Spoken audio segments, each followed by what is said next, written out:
भोपाल में लोकायुक्त ने आरटीओ के पूर्व कांस्टेबल के घर में यहां पर रेड मारी थी। ये मामला हम आपको पूरा बता रहे हैं। आखिर ये मामला क्या है? गुरुवार सुबह 7 बजे अरेरा कॉलोनी स्थित घर और ऑफिस में यहां पर रेड मार कार्रवाई की गई थी। इस कार्रवाई में 2 करोड़ 85 लाख रुपए कैश, आधा किलो सोना, 50 लाख के जेवर और चांदी की सिल्लियां मिली थी। बता दें कि ऑफिस से 1 करोड़ 70 लाख रुपए कैश सहित प्रॉपर्टी के दस्तावेज भी यहां पर मिले।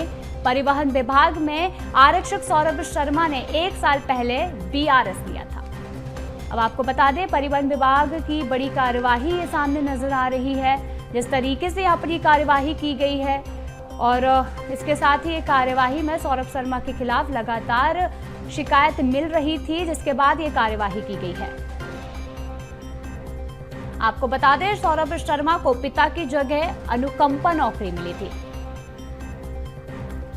वहीं अब इस खबर की अधिक जानकारी के लिए हमारे साथ रंजन भगत जुड़े हैं। हम जानना चाहेंगे रंजन, भोपाल की ये बड़ी कार्यवाही सामने आ रही है, इतना ज्यादा सोना चांदी और ऊपर से इतना कैश, यहाँ पर एक पूर्व आरटीओ कांस्टेबल के घर से मिलना और सिर्फ 1 साल के वक्त में इतनी संपत्ति कोई कैसे जुटा सकता है? तो ये क्या पूरा मामला है और किस तरीके से यहाँ पर ये इतनी सारी संपत्ति यहाँ पर पूर्व आरटीओ कांस्टेबल सौरभ शर्मा ने कैसे इस पूरी संपत्ति को जुटाया, या फिर क्या ये पूरा मामला है, किस तरीके से यहाँ पर खुलासा हुआ है?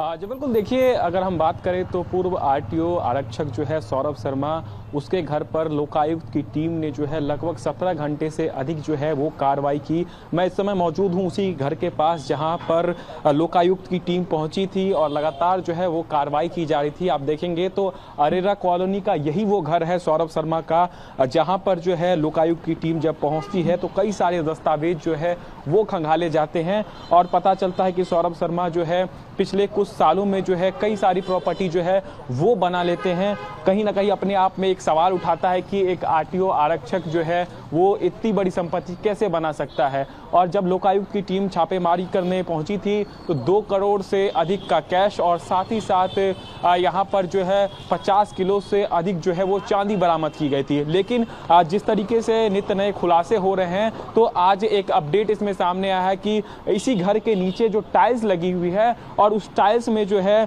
50 लाख का सोना जो है वो भी मिला है और साथ ही साथ यहाँ पर कई मात्रा में जो है चांदी भी जो है वो लोकायुक्त की टीम ने जो है वो बरामद की है। साथ ही साथ अगर हम बात करें इस घर के बारे में तो इसी घर के आसपास आप देखेंगे तो नीचे जो है कई सारी चीज़ें उन्होंने बना के रखी थी, जिसके अंदर पूरा पैसा वो छुपा करके रखते थे। लेकिन जिस तरीके से आरटीओ की तरफ से कार्रवाई की गई तो अब तक जो है अगर हम बात करें तो लोकायुक्त की तरफ से जो कार्रवाई की गई थी उसमें 2 करोड़ 95 लाख का कैश जो है वो अब तक बरामद हो चुका है और साथ ही साथ चांदी के जो सिल्ली होती है वो बरामद की गई है।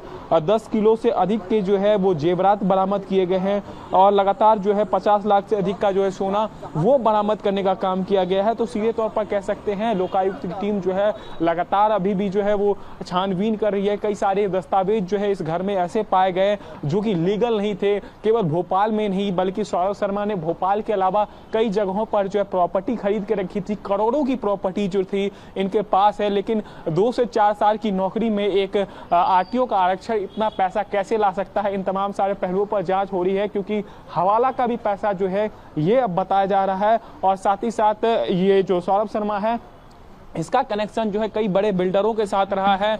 और जिस तरीके से हमने देखा कि लोकायुक्त की टीम जो है भोपाल के अलग अलग जगह एमपी नगर से लेकर के अगर हम बात करें सूरजपुर में जितने भी कॉन्ट्रैक्टर हैं उनके बिल्डिंग्स में जब लोकायुक्त की टीम ने छापेमारी कार्रवाई की उसमें भी जो है नए खुलासे हुए। और साथ ही साथ आपको बता दें कि भोपाल से एक और बड़ी खबर सामने आई थी कि 52 किलो सोना जो है वो बरामद किया गया है। लेकिन अब वो पता चल गया है कि वो सोना जो है वो किसका है, क्योंकि सौरभ शर्मा का ही एक दोस्त था जिसके नाम से गाड़ी जो है वो रजिस्टर्ड थी और उसी गाड़ी में जो है 52 किलो से अधिक सोना और 10 करोड़ से अधिक कैश जो है वो बरामद होता है। लेकिन अब सबसे बड़ी बात यह है कि सौरभ शर्मा के कनेक्शन केवल यहाँ भोपाल में ही नहीं थे बल्कि भोपाल के अलावा पूरे प्रदेश में भर में थे। लगातार जो है जो भी बड़े बिल्डर थे उनके साथ इनका कनेक्शन था और कुछ ही साल की कमाई में जो है इनने काला धन जो है वो जमा करके रखा था। अभी भी आप देखेंगे तो इस घर में जो नीचे का जो पोर्शन है वहां पर जब लोकायुक्त की टीम ने जब कार्रवाई करने का काम किया तो कई सारे चांदी की जो है वो सिल्ली यहाँ पर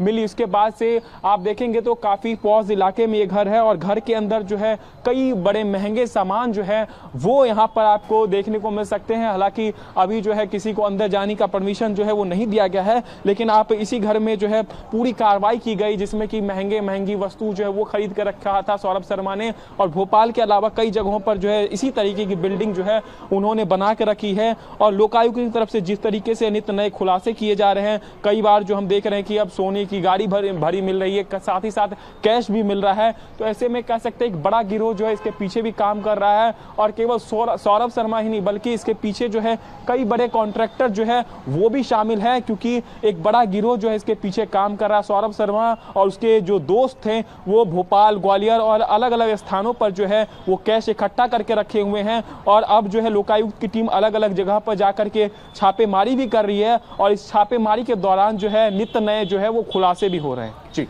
बिल्कुल, जिस तरीके से आपने बताया बहुत ही गंभीर ये मामला है और आपका ये भी मानना है कि यहाँ पर और भी लोग सामने आ सकते हैं। तो लोकायुक्त की बड़ी कार्यवाही ये है और आगे भी इस पर क्या कुछ होता है ये बिल्कुल देखना बनता है। तमाम जानकारी के लिए धन्यवाद।